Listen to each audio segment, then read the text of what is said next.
So you want to go see that Belgian vampire movie? Takes place in a creepy old hotel. Looks pretty cool. I don't know. Well, what about that Tim Burton Film Festival happening downtown? I don't know. It seems a bit depressing. How about we go see the Barbie movie?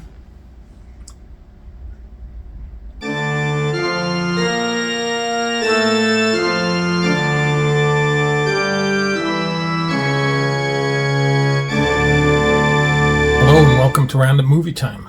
Today's feature is the 1971 Belgian erotic horror movie Daughters of Darkness, directed by Harry Kümel and starring Delphine Seyrig, Danielle Ouimet, John Karlen, and Andrea Rao. So this tells the story of a married couple, a couple of newlyweds who stay at a hotel in Belgium overnight following a train derailment further down the tracks, where they meet the beautiful and mysterious Countess Bathory and her sexy young female assistant, both of whom may or may not be blood-sucking vampires. What? Well, what did you think of this movie, Shannon? I thought it's one of those ones I had to mull over. I never disliked it. I thought it was a really interesting approach to the whole vampire myth and the mystique.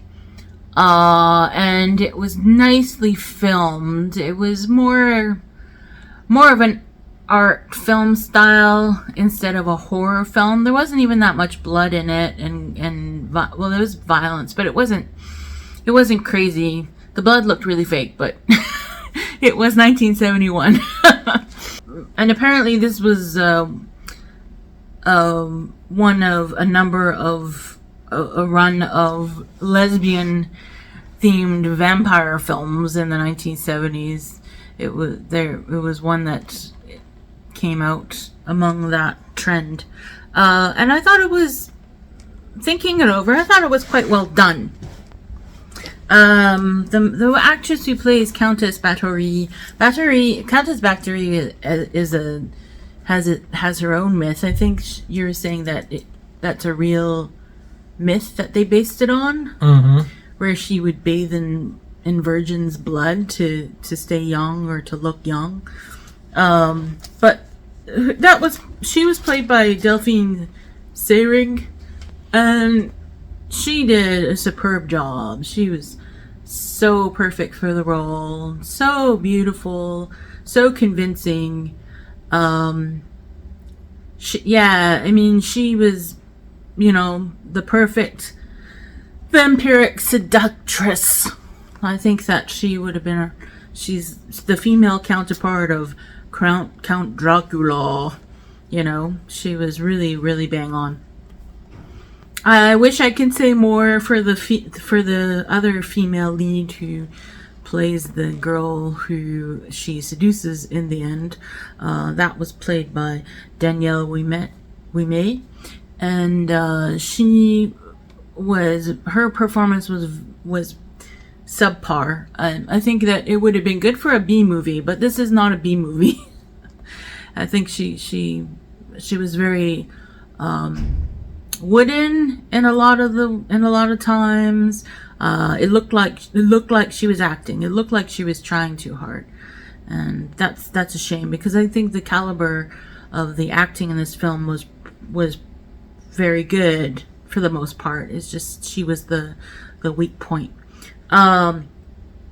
So I like the fact that this film is kind of low key. It's not really in your face kind of action type movie. It's a very slow burn, but I think it does it quite well. Maybe it was a bit too slow at times. There were times where I was like, come on, get on with it. But then, the beginning sequence is the honey. So the story is that this these newlyweds are on a train and they're on their way to England, but they have to stop in this hotel because they missed their boat. So they get the first section of the film is them on a train, and it took far too long. They really didn't need to take that long on the train. But after they got off the train and got into the hotel, things started really picking up. And so I thought that was good. I was disappointed. There were a couple of loose ends that I wanted to know what happened. So the man who is part of the newlywed couple, he has been putting off telling his mother about his new bride. And so finally he calls her to tell her about his new bride, but it's a man. But it's a man who answers the phone, and he has makeup on, and he's very, like, he's just obviously a man. He's not in drag or anything. He's just, dressed up, has makeup on, and talks very, blah, blah, blah, So but that's the only time he's mentioned or you see him. So I really, really wanted to know the story behind that, because the man who is the male counterpart of the newlywed couple, he seemed a bit shifty, and there was some weird things that happened with him throughout the film. And so I thought maybe, this is part of the story, and it would have been really, really good to know what happened there, but we didn't get to find out. I think that, again, I don't dislike the film at all. I think there are a lot of great things about it, but there are things that could be improved on as well. Like, it was very, again, there were some things in it that they could have explained better. Sometimes you don't need explanations in films for everything, but these particular threads that they left hanging, I think it would have been better if they had at least given some backstory or explanation as to why they were there. So that's what I think. What do you think, Tommy? Well, I liked it. I thought there was some very good things about this movie. First of all, I thought the music was really effective. So it had this sort of melancholy score. It reminded me a little bit of the musical Pocket Watch in For a Few Dollars More. Oh, yeah. Sort of had that, haunted carousel, or maybe haunted jewelry box sort of toy-like quality about it, which fit the film very well. It also reminded me, atmosphere-wise, a lot of Carnival of Souls, which is a old movie from the 60s, which sort of has a similar sort of forgotten seaside attraction, deserted beach sort of vibe, like this movie. I thought that Delphine Seyrig was really good, beautiful, sensual lady who you can just imagine could seduce anybody. She, I recognized her right away because I'd seen her in this movie called Donkey Skin, where she played a fairy godmother. And the funny thing is, she sort of played the fairy godmother the exact same way, but that approach worked for both characters, even though you would say they would be completely different, a vampire, a master vampire, and a fairy godmother. But she just played them both the same way, and it worked for both characters, which is really impressive. I thought it was a weird red herring about the husband's family. So, I think they were trying to make you think, well, maybe it's him who's the vampire at first, because, he's got just, weird things about his family. He doesn't want his wife to go and see them, and he keeps putting it off as long as possible. And then when he finally does get a hold of his mother, and he calls this creepy old mansion somewhere in England, and as you were saying, sort of effeminate man picks up the phone. Really weird. But it all turned out to be sort of a red herring. I guess the idea was just, okay, he's got a weird family. They don't seem to like each other that much as a couple, or at least he doesn't even like her. He tells her right away at the start of the movie, no, I don't love you. And she is in love with him, though, but it's just like, you wonder why, what's going on with this guy. He's a bit of he's a total sadomasochist also, and he gets really turned on by the Countess's stories of young virgins getting their blood sucked out and all that.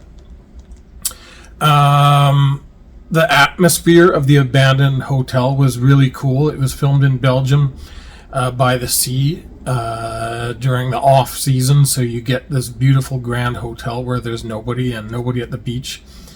These were the kind of things that sort of internet hipsters these days would call those liminal spaces, and this movie has like lots of that, like really weird, creepy locations which are deserted. It was a slow burn. It took a while to get started. I thought that maybe the whole train sequence was just an excuse to put a sex scene in there right at the start. I mean, even though it wasn't a B movie, it sort of was in a way. Like they were trying to appeal to the drive-in movie crowd in the 70s, with the Daughters of Darkness,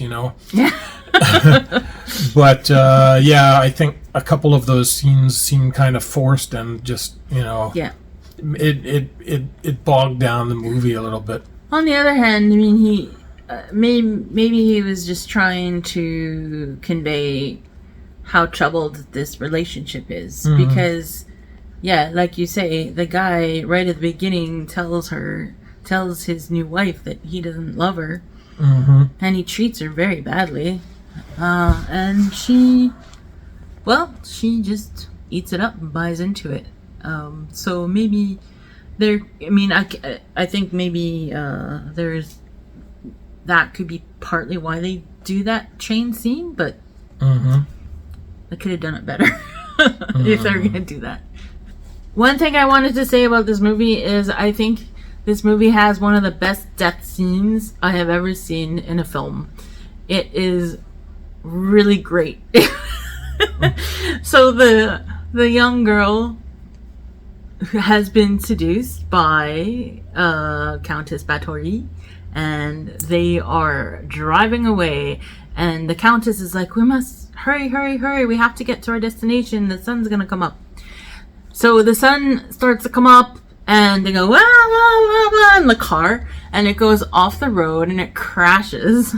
And Countess Bathory comes flying out of the car. And so the sun is hurting her, and then she falls right on a wooden stake through her heart. And the car explodes and she catches on fire. That's just like, I was like, oh my god, that's like one of the best death scenes ever. Yeah. Triple whammy. Poor vampire lady. Yeah. And then the young girl takes over as the head vampire from then on. So yeah, there you go.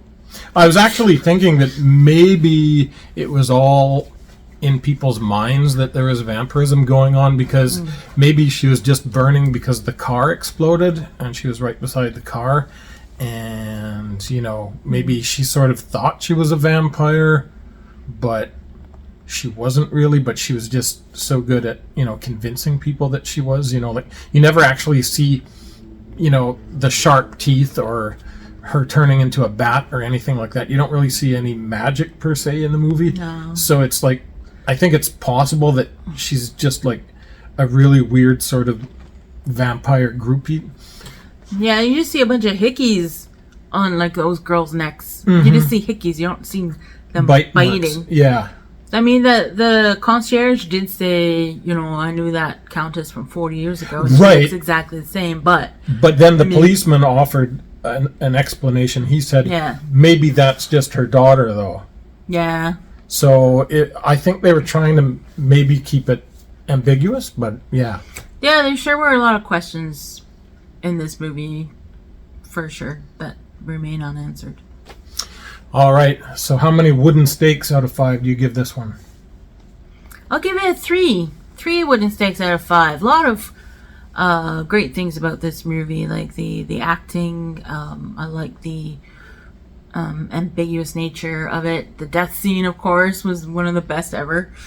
But you know, it falls down. I think it could have. And the lead young actress who plays the girl in the newlywed couple, she was lacking in acting chops. She wasn't very good compared to the rest of them. And I think that there were some things they should have explained a little more, and that should have been tied up a bit better. But film-wise, I mean, cinematography, really nice shots, really nice scenery, and yeah, the music was interesting for sure. What about you, Tommy? How many wooden stakes? I'll give it 4 wooden stakes out of 5. I don't know if it's objectively that good of a movie, but I liked it for its uniqueness. I liked it because, you know, it felt like a sort of vibe that I hadn't seen exactly before. So I give it extra points for just being unique, and I always appreciate things that take you to a different kind of time and place. Yeah, it was different, that's for sure. Yeah. I recommend it. Yeah. All right. So I hear some long nails tapping at the window. We'd better get out of here, but we'll see you next time on Random Movie Time. It's a dark mystery.